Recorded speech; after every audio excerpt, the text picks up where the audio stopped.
Okay, for this evening's talk there was a number of suggestions sent to me by emails, and the one I've chosen for this evening's talk is talk on phobias.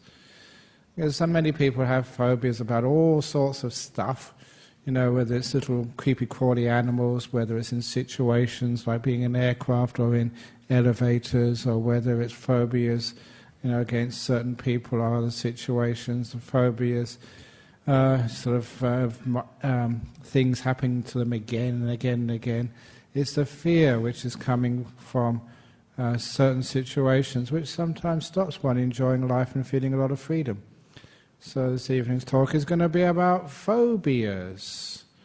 And first of all, some of those phobias that many of you have probably heard about and read can be actually traced to previous lives. And I know that sometimes people in our modern age think that previous lives or reincarnation is a myth, but I guarantee that, that there is such a thing as reincarnation. It's a money-back guarantee. If you don't come back again, you can ask for your money back. It's a sure bet. And it makes so much sense to everybody. But if we can accept the fact that we've had a previous life, because some of these phobias we have are totally irrational. Now, why does this thing happen to me? Why am I afraid of something just like a boat? There's nothing wrong with a boat, but why I'm so afraid of it? Not just an ordinary fear or sensible fear, but it's just an abnormal fear called a phobia. And so one of the things which we do, which we encourage in Buddhism is if you do have a phobia, go and get regressed. See if you can get a nice hypnotist to take you back to a previous existence and find out where that came from. It's sometimes a difficult thing to do, but sometimes people do manage it. And one of our members does that, but there's many other people who also can regress you. And we have these really interesting stories about what happens. One of the interesting stories which I was told, it's second-hand, not first-hand, but it shows you why these things happen to us. It was a story of the girl with anorexia. This was a hypnotist, a therapist in Sydney, a good friend of one of my friends, and that when she had this terrible anorexia, her mother tried all sorts of therapies for her. First of all, taking her to a GP, maybe giving her some medication, going to a psychologist, trying all sorts of counselling and stuff, but nothing worked. And this poor young girl was getting thinner and thinner, and it was really getting desperate. She was getting close to dying. And it was out of such desperation you try these alternative things like regression. It should not be considered alternative, just because it assumes that there's a previous life, and it may go against people's beliefs. If it works, for goodness sake, do it. And so she took her daughter to see this hypnotherapist. And she was a very easy person to hypnotize and regress in the first session, apparently. And in her trance, she recalled in her previous life that she was the younger of two sisters who both fell in love with the same guy. She, the younger sister, was quite plain. Her elder sister was hot. Boys being boys. The man chose the elder sister, and she was so heartbroken that she committed suicide. She killed herself. And straight away, you don't need to be a rocket scientist to realize that you can understand why she was trying so desperately to be pretty by being thin, because the lack of beauty had caused her so much pain and suffering in her previous life. You see, that was the reason why she was anorexic. It was a desperate, overly desperate attempt to be beautiful. But the interesting part of that story, the reason why I like it, because it has another angle to it, and I've told it here before, the other angle to it was that while this was being done, the mother had to be in attendance on this regression session. And she broke down, crying and weeping hysterically, when her daughter was telling about her previous life. And the hypnotist, the therapist, had to not sort of calm down the daughter, had to calm down the mother. And when she calmed down, she said, "I was that sister." She had never told her daughter about this secret in her family, that when she was young, that her and her younger sister fell in love with the same guy. She married that guy. And after, they got engaged, her younger sister killed herself, committed suicide. And of course later, after the marriage, they gave birth, and that was this little girl. Now it's fascinating, they never told her about that. And it's amazing just how the craving and desire which you have in your previous life, that makes this life. She wanted to be with that guy so much. If she couldn't be his wife, she became his daughter. Just the love and the craving there was so strong. But the interesting thing is when you do have those regressions, no matter what you find out, once you have a reason behind it, it takes away a lot of the fear, and the fear takes away most of the problems once the fear has disappeared. And that is one of the reasons, when you find out the cause of these things, these little phobias you have, it makes it so obvious. Why are some people afraid of going in aircraft? It's obvious. Previous life, they died in an aircraft crash or in some war where they were shot down. And if that happened to you once, there's something in the back of your mind, I don't want to go in there again. Even just a few days ago, that we give out this holy water to people. Some little girls, only about 1 or 2 years of age, this Thai lady said, "Now, can you please bless my little daughter? She's got a little cut on her forehead." And I just blessed her, and she started bursting out crying. And I couldn't even bless her. She thought I was going to kill her or murder her or something. She had a phobia against holy water. I don't know what happened to her in her past life. But you've got to admit that. So we have these sometimes really strange little reactions to very ordinary stuff. And if you can trace it back to a past life, once you understand that, that's why I'm afraid of sort of being in a confined space. That's why I'm afraid of needles, because I might have been stabbed. Once you have that, it makes the phobia much weaker. Unfortunately, that many of you may not be able to access your past life, so you still have those phobias. I remember as a kid, like many young kids, my phobia was spiders. All my nightmares, I remember as a kid, 3, 4, 5 years of age, was going down, the stairs, in the apartment block which I lived, and there was only one way up and down these stairs, and there was this huge spider waiting for me every time. And I can still remember that spider now, this big spider who I was terrified of. And that was my nightmares. I had this fear of spiders. And later on in my life, I was over in Thailand, and there was hundreds of spiders.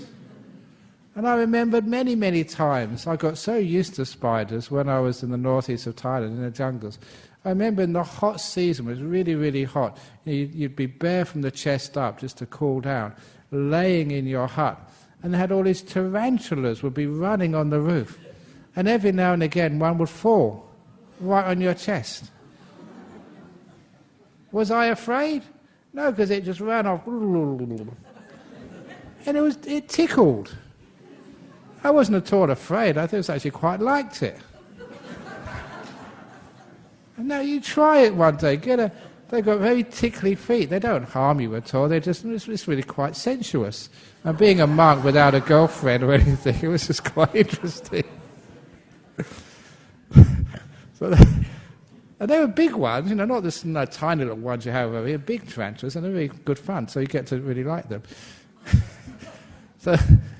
So where do those phobias come from, and how can you deal with them? Again, any type of fear which comes up to anything, number one, please don't reject it. Because the first thing, sometimes think, I'm a man, I'm a guy, I shouldn't be afraid of spiders.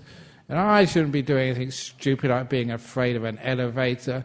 I'm not going to be afraid of flying, and you go up there into the aircraft. And it reminds me of another story about just silly stories. But there was one of our monks, you may remember him in the past, Ajahn, and he was flying from Adelaide to Perth, and he got sitting next to someone who was so afraid of flying. He had a flying phobia. The only way he could tolerate a flight from Adelaide to Perth was getting drunk. So people do that. And in those days, they would give you as much drink as you want on these flights, and so he was having glass after glass of whiskey. Not just one or two, about 10. So number one, he was getting a bit sort of lacking coordination in his limbs. And also, as they were coming into land at Perth Airport, there was a tiny bit of turbulence. And this monk was sitting next to this guy, not so steady in his hands, a bit of turbulence. You know what happened? A full glass of whiskey fell right over the monk about 10 minutes before landing. So when he came out and I met him, I said, "What have you been doing on this aircraft? You smell like a distillery." And that's the story he told.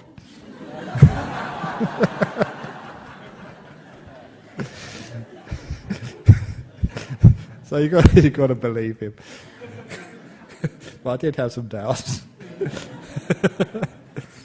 But why do people have to do that? So instead of actually getting drunk to overcome these phobias, first of all, accept them. That's the first thing to do. And the second thing to do with a phobia, I was teaching this at the Cancer Support Association. I call themselves the Cancer Wellness Association last Tuesday. The next thing to do, every phobia, every sort of emotional disturbance has its corresponding physical feeling somewhere. And I mentioned this before about anxiety, which is a type of phobia. Whatever emotion you have, whether you're in love, whether you're happy, whether you're afraid, whether you're anxious, whether you're grief-stricken, you will be able to notice with a little bit of awareness, focusing and investigation, that every emotion has a different feeling in the body. Now this is something powerful in awareness, mindfulness training in Buddhism, because once you can associate every emotion you can ever have with the physical feeling in the body and be able to distinguish the emotions by the different types of feelings in the body, then you've got a very powerful, effective, non-sort of chemical way of dealing with these things. Because when it comes to an emotion, you're really terrified of going in an aircraft, what am I going to do with it? You might say, "Oh, don't be stupid," but that doesn't work. Be strong, that doesn't work. Getting drunk, just end up spilling alcohol over a monk, that doesn't work either. So what does work is notice a physical feeling in the body corresponding to that phobia or that anxiety, that fear. And once you can notice that physical feeling anywhere in your body, it's not that hard to relax your body.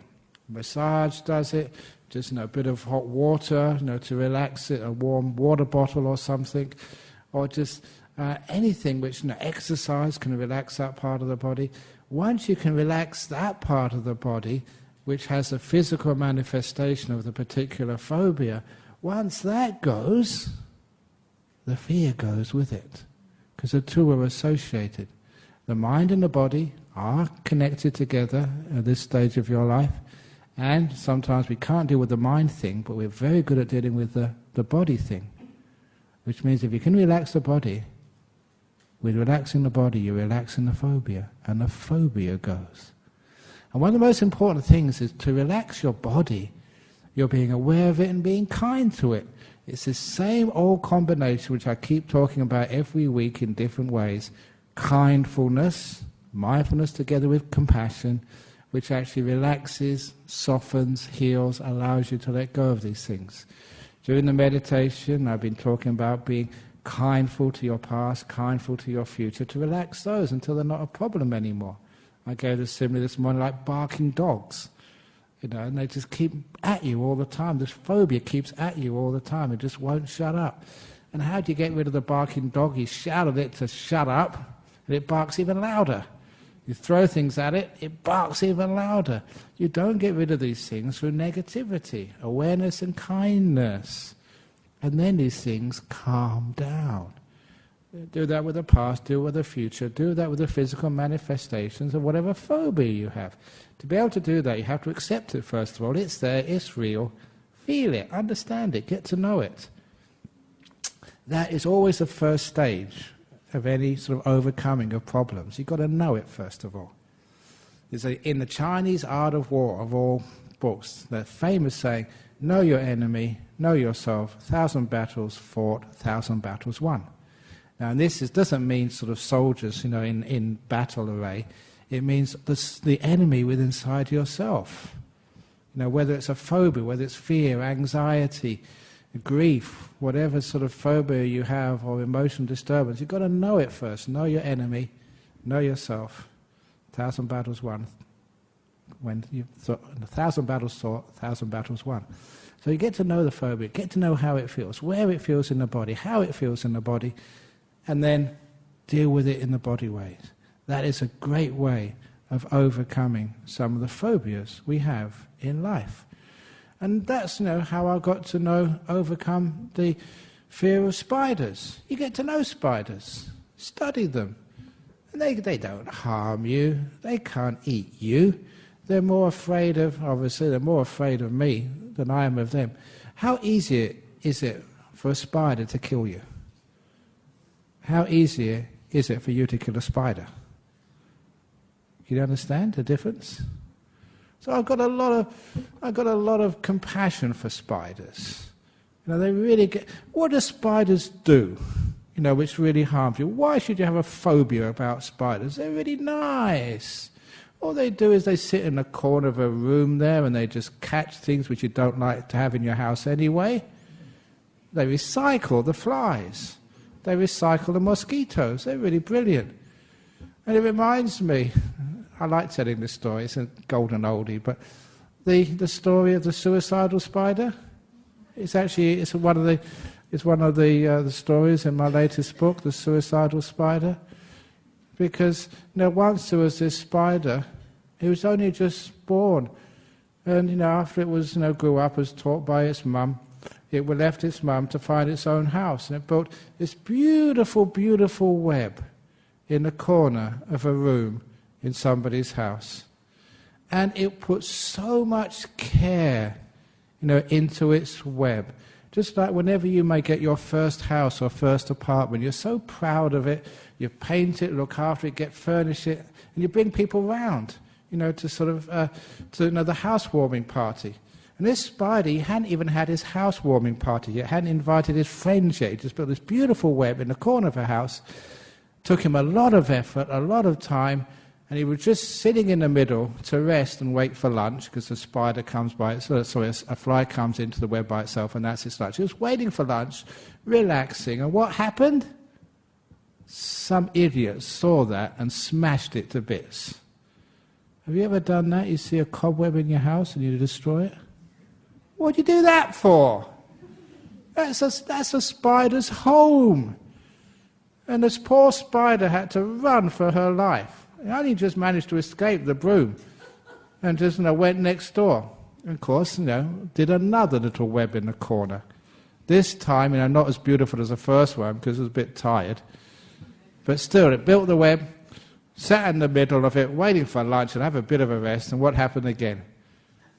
You guessed it. Someone saw it again, smashed it to bits again. Have you ever built your own house? Imagine you just move in and someone smashes it to bits. How would you feel? That sucks. But nevertheless, the spider did it again. 3 houses, 4, 5, 6 houses, and after 6 or 7 houses, all destroyed in the same way, that poor spider gave up. He gave up. What's the point? What's the point of building a nice web in the corner of somebody's house when they just made it, someone smashes it to bits, and you almost lose your life? And he started getting very upset. No one likes spiders, and we don't do any harm. We don't, eat your food like mice do or cockroaches. We just take what you don't want. The spiders, the flies and the mosquitoes, that's all we eat. We're actually helping you. And you go destroying us. What do you do that for? No one loves spiders. And he started getting really dejected. And he was so hungry and so lonely. Had no home at all. And he started getting depressed. Unfortunately, spiders don't have a hotline like,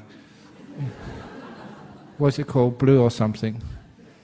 So, sorry, Beyond Blue. No, they didn't have a.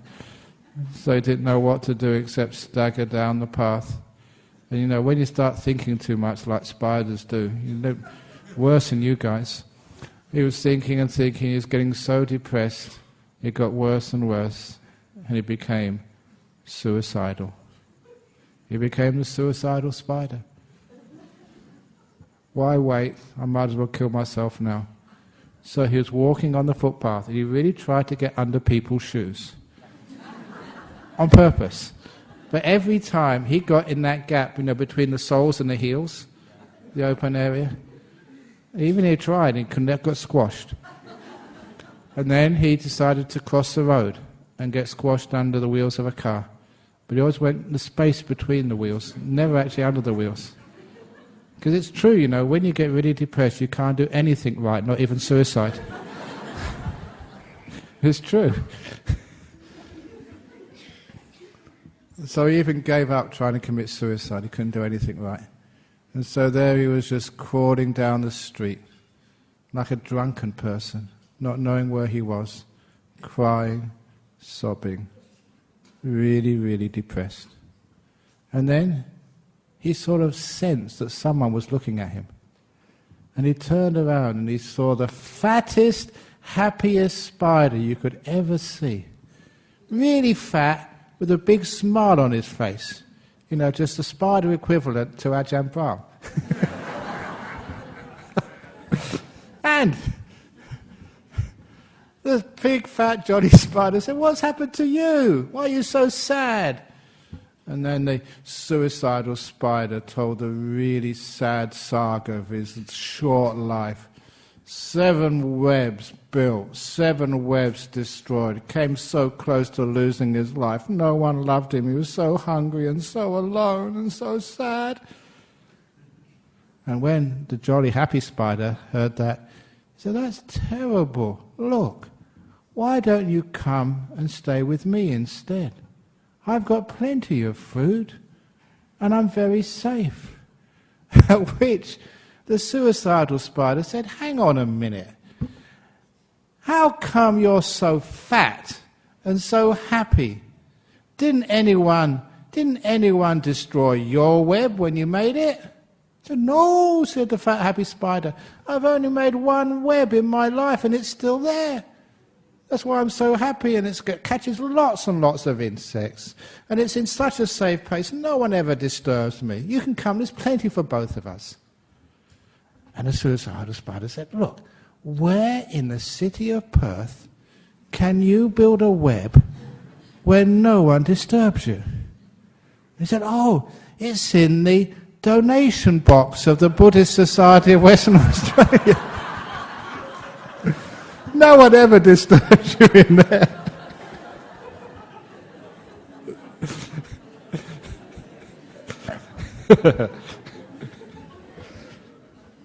I told that story at churches and other places. If you've got some tennis club, you can tell that story there to raise some funds for your local tennis club or church or whatever. It's a great story.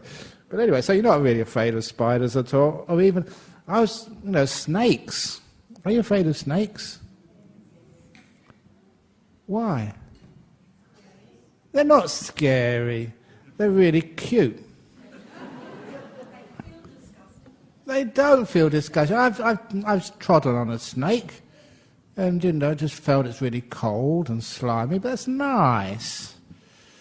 So, but again, all those phobias about these animals. After a while, when you get sort of aware of these and you have kindness towards them, you realise they will never ever harm you. the awareness and kindness is what gets rid of the fear of these snakes. Because, yeah, true, I was afraid of snakes when I first went to Thailand, because they gave me some advice. They say, it wasn't actually true, but it was just a metaphor. They said there are 100 species of snakes in Thailand, in the jungles. 99 are venomous. If they bite you, you're in big trouble. Only 99. What about the other one? The other one strangles you to death. Those are the 100 species of snake. They're all dangerous. But then it got to the point, you got used to these snakes. You lived with them. I remember there's great experiences sometimes. Sometimes I was doing some chanting and the monk's sitting next to me. He's facing me, and just, over his shoulder, the head of a snake came out. The snake had crawled over his back, and the snake, was looking at me on his back, and then the monk turned around, saw the snake turned around and saw the monk. And I remember had this crazy, sort of thing, you wish you had a camera in those days and put it on YouTube. There's two, the monk and the snake just eyeballing each other, and not knowing, what to do next. So the monk he just put his robe off a little bit so the snake could fall down. The snake just went peacefully away. The snakes were okay, they never harmed you. One of my stories, I've been meditating all night. We used to do that in our monastery, meditate all night. And then in the morning, you went up there. It was dark. Well, it was getting light, but not that light. And, I've been meditating. I was sleepy, not really that aware. And I went down to urinate in the forest. Now, if you ever see people in Asia, you don't stand up urinating like you guys do. We squat down and urinate, which is a much better way of doing it. But I was squatting down. Now, that's important, squatting down, okay? So not that far from the ground. I really thought that I was urinating on a stick. That's what it looked like until the stick started to move. I was peeing on a snake. And what did that snake do? Remember, I'll tell you this, man, girls, you can't really appreciate this. Guys, that the most sensitive part of your body was only about 2 or 3 inches, probably less than that, from the snake's mouth. Exposed. Vulnerable. And what did that snake do? The snake just stayed there. He really liked it, because this was in Thailand, it was in a monastery. This was coming from me, a monk. It was holy water.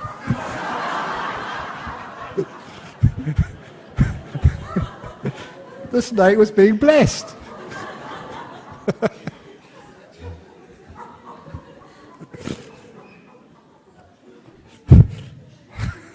So next, if you ever go to Thailand, you go and stay in a monastery, you see a snake, just give it some holy water.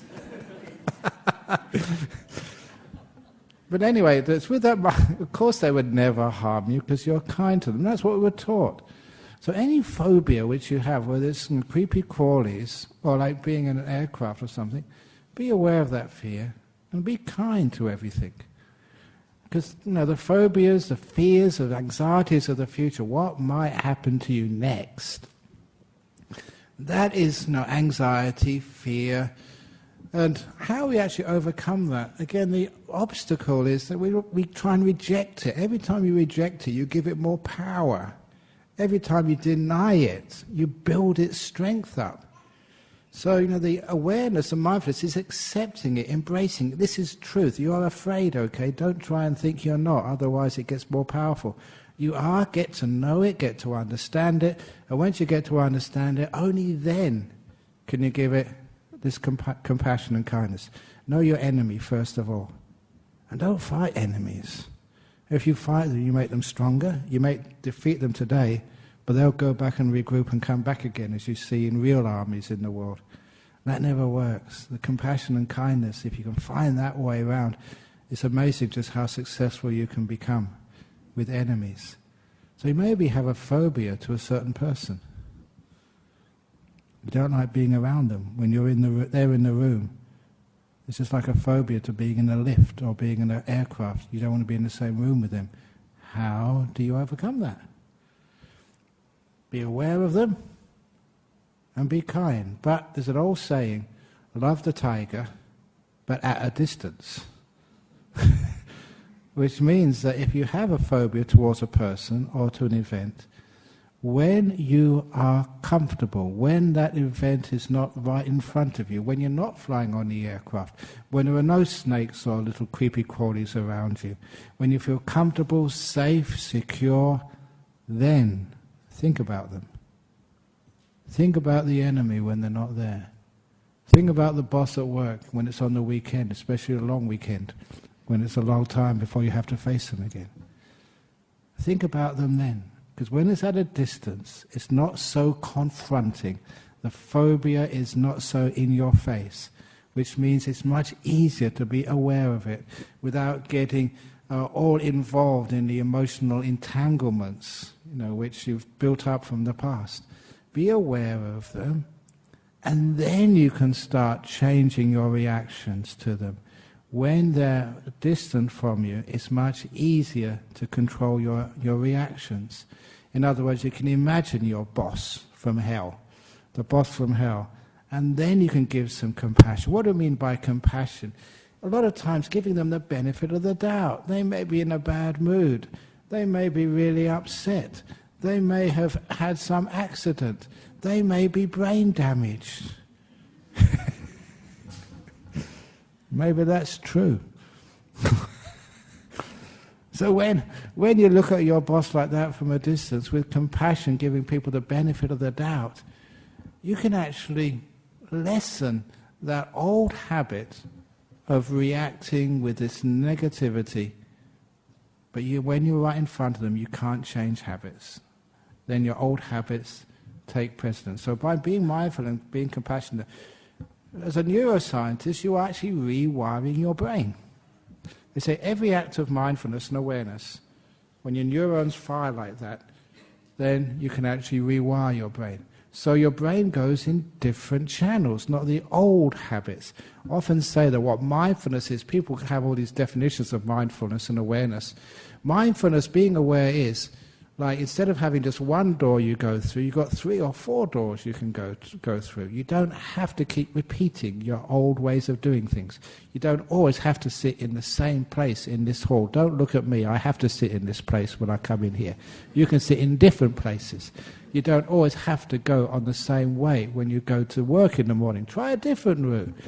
Or like what I try and teach people to do, to be aware from the very first time you get up in the morning. Do you actually go and brush your teeth in the morning? I hope you do. Now, which part of the mouth do you start with when you brush your teeth? Do you always start at the same place every morning? That is called lack of mindfulness. It's like a habit.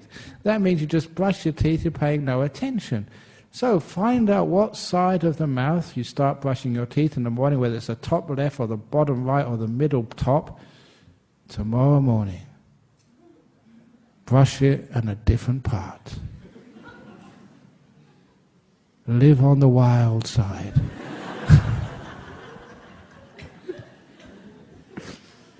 What that does, it's a simple exercise like that, means you have to pay attention, means you're more alive, it gives you different options. And when you do things like that, you're building up this awareness, so you're not just a creature of habit, which means some of these phobias which are just built up by habit, sometimes over lifetimes, you can actually see what's going on, and you can actually take a different door, do a different thing, do it differently. I love telling the story, like a phobia, but this is something which was so deeply ingrained in this monk, because he was this monk. He came and gave a talk here a few times, Ajahn Ananda.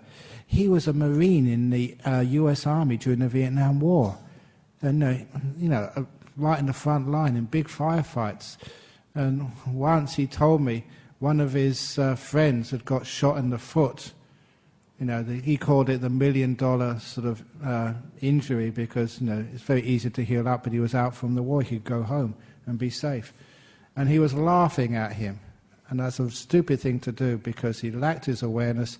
His head was above the parapet. He got shot in the back of the head by a Viet Cong. And so he was very lucky to survive, but he'd lost part of his brain. He was perfectly okay. That's not one of the reasons he became a monk, because he lost his brain. He's perfectly okay. But he had, because of that injury, he had epileptic fits. It was just part of the wound. And for years he had those fits until he developed enough mindfulness and kindness that he never had a fit again. And this is actually how he did it. Because he became so aware of this process of having that epilepsy, he could actually catch it earlier and earlier and earlier and earlier. And so he could catch it so earlier, he could actually control it. He didn't have to go through that same neurological process. He could actually go in a different direction. He was usually kind enough to himself. When he saw it happening, he'd usually go to his room and meditate and just be kind to his body, be kind to his mind. And he didn't have a fit. And that was actually something which was almost physiological, but obviously caused by damage to the brain. And you can do the same sort of things with phobias as well. Whatever that phobia is, catch it earlier and earlier and earlier. So you can actually see the whole process of fear build and build and build and build. And it is a process. A bushfire doesn't just suddenly start. It starts from a tiny fire. A tiny spark, and have these huge bushfires in Western Australia and other parts of the world, which destroy people's lives and homes and big areas of property, let alone the poor animals which get caught in a bushfire, which a lot of times people don't think about. They think about the homes. But, and instead of the other animals, kangaroos may be okay, but remember the big bushfire we had over in Serpentine? It was just really so sad to see a joey charred, because it was mother running away, but the joey fell out. That's just, it had no hope of survival, seeing this charred body of this poor little being. But anyway, that's what happens from a tiny fire. If you don't catch it quickly, it causes huge amounts of destruction. And that's like a phobia. In that particular case, that was the epilepsy. You can catch it earlier and earlier and earlier. And this is actually learning to deal with these habitual responses. If you catch it early, you have more opportunity to find a different way. It's like when a train is in the station and it just starts moving out, you can put the brakes on and stop really quickly. But once that train is going down the tracks at 100 kilometers an hour, you put on the brakes, it takes a long time, maybe even a kilometer before it can stop. So with these phobias, the mindfulness can catch it earlier, and it does give you more options, more things you can do. And that's one of the reasons why, if it's at a distance, from actually the actual event, which is really going to cause you a lot of trouble, you can catch it earlier, and you can actually manage these things. And what you actually do, you admit that what's happening, you find different strategies, and all the time, basically, the kindness, compassion is what solves a problem. You're kind to yourself. You're kind to the whole thing. It relaxes things. I keep on saying, when you are negative, when you're controlling, it just makes everything more tense. When you're kind, accepting, relaxing, everything gets really loose and easy. That is the way to overcome the phobias. Be kind as you're being mindful. And you find a lot of those problems, they just don't come up. Just like that monk who overcame his epilepsy. Which again you can't control, he thought. People said you can't control it except with drugs. This is actually how you can control these things without the drugs. So whatever phobia which you have, if it's like public speaking, or whatever other fear you may have, the fear of death, I don't know whatever phobias people have, because I don't have that many phobias these days. I don't know any phobias which I have. I don't know, what phobia do I have? I don't know. But anyway, you try. Can you please try and make me find a phobia? Even if somebody gets shot or gets accused of doing something you didn't do, which reminds me of a story which was going around the monastery. This is, because have you got a phobia about hearing bad jokes? If you do, you should come here. But this is such a funny joke. Two old men. The two old men were sitting together, every afternoon in the park. They're in their 80s, and they would just feed the pigeons, talk to each other about this, that, and the other. And just one day, one of the guys never turned up. And his friend thought, I may be just sick, got a cold, a bit of the flu. You do get those things. But when he didn't turn up the next day, and a couple of weeks hadn't turned up, he thought the worst. Maybe his friend had died. He never knew where he lived. They just met together. And so you can imagine just his happiness when, after a month, his friend actually turned up. He said, I thought you were dead or something. I'm so glad to see you. What happened? Why haven't you been here? And his friend said, I've been to jail. So what have you been to jail for at your age? You're 89. He said, well, that coffee shop we go to, there's a beautiful girl behind the counter who serves us coffee. She accused me of rape. She accused me of rape, and I had to go to court.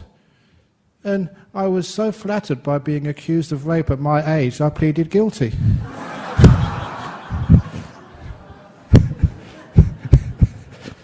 And the judge gave me 30 days for lying to court.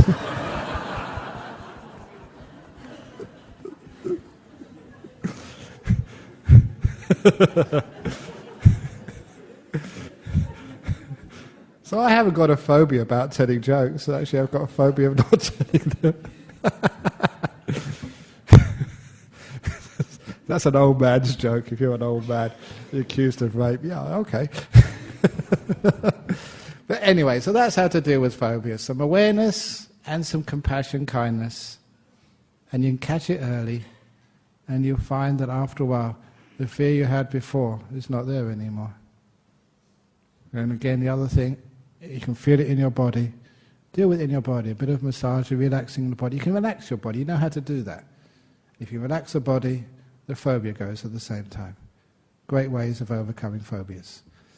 Okay, that's actually the 45 minutes. Now is the time for questions and answers, maybe. Anyone got any questions about the phobias over here? Sorry, excuse me. Yes.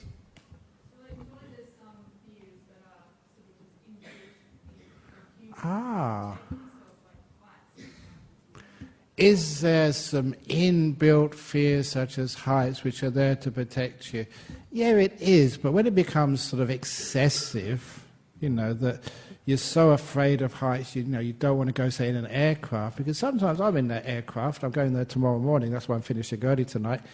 Sometimes you think, just underneath you, there's only a little bit of metal, and then there's 36,000 feet. Nothing. There's only a tiny bit of metal, that's all. The crack in the metal, and you fall through, that's it, you're gone. But that's excessive fear. It's irrational fear. For example, that people told me after those July the 7th bombings in the underground trains in London. They had a couple of underground trains were blown to bits. I thought it was just one, wasn't it? A few carriages. And after that, people were so afraid of actually of going in the underground trains.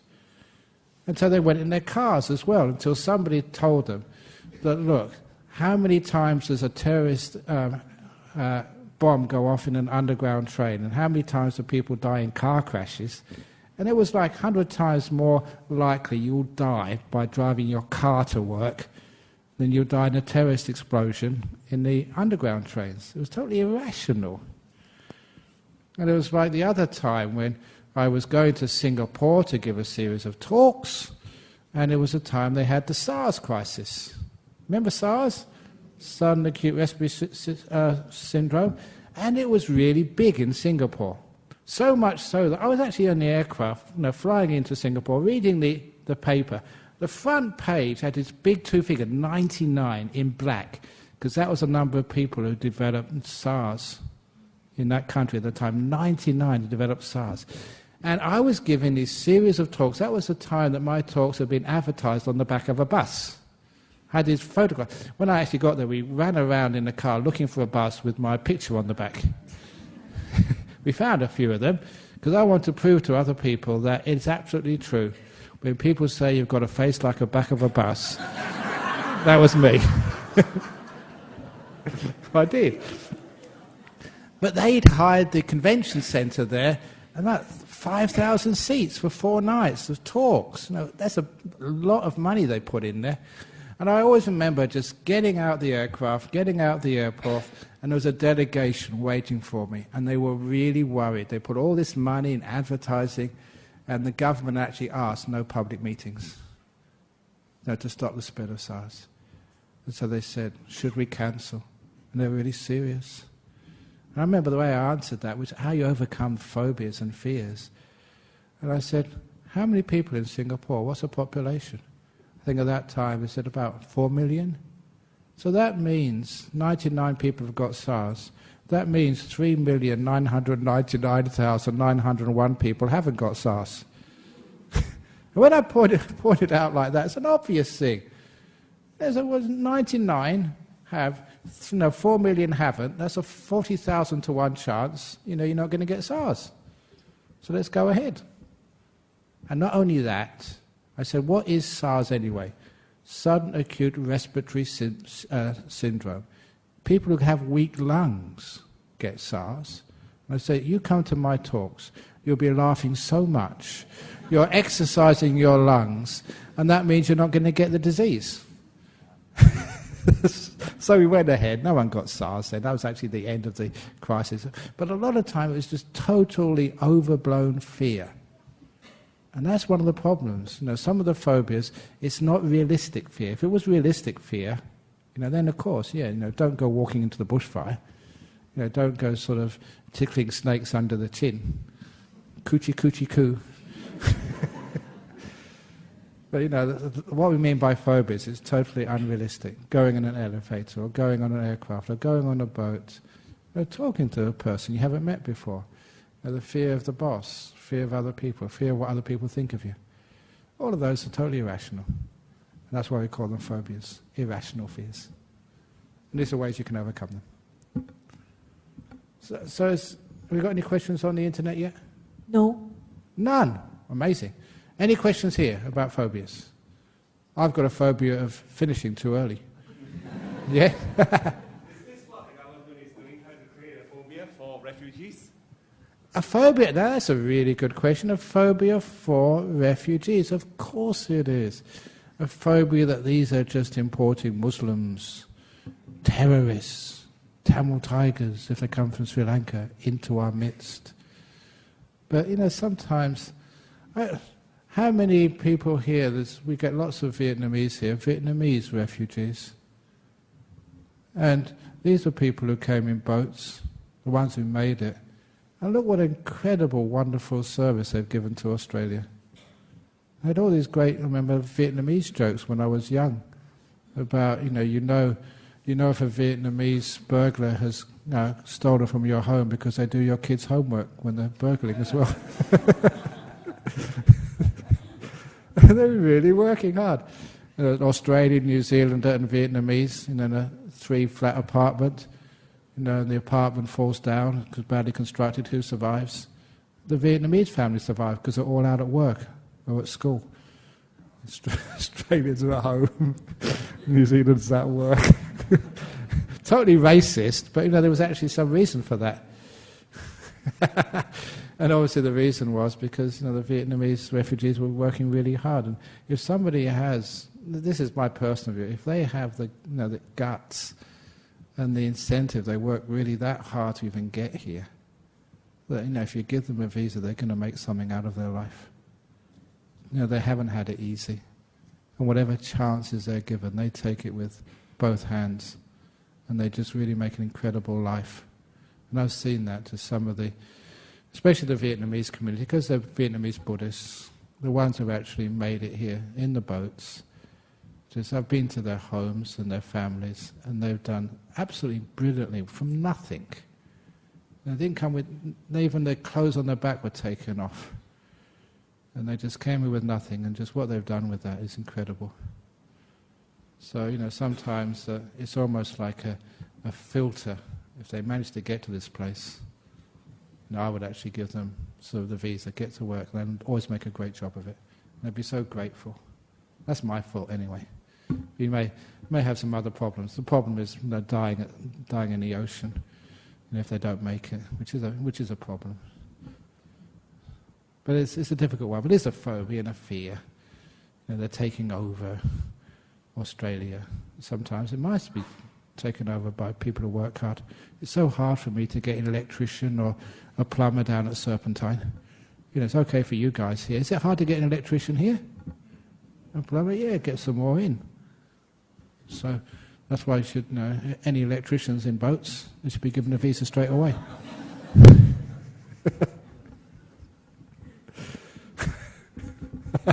Maybe that's totally sexist. I get in big trouble sometimes, some of the things I say. but I've not got a phobia of getting into trouble because tomorrow morning I'm leaving the country. So I can say whatever I like tonight because by the time I get back you'd have probably forgotten it. Any other comments or questions for this evening? Okay, very good. So it's almost 9 o'clock now, so we can finish off. And any other questions, you come and ask me afterwards. Please don't come up for too long, because it's an early flight. I've got to get up at about 3:30 tomorrow morning to leave at 4 o'clock to go to the airport. So it's a very hard life as a monk, but I enjoy it. Okay, let's pay respects to Buddha Dhamma Sangha. Sadhu, sadhu, sadhu.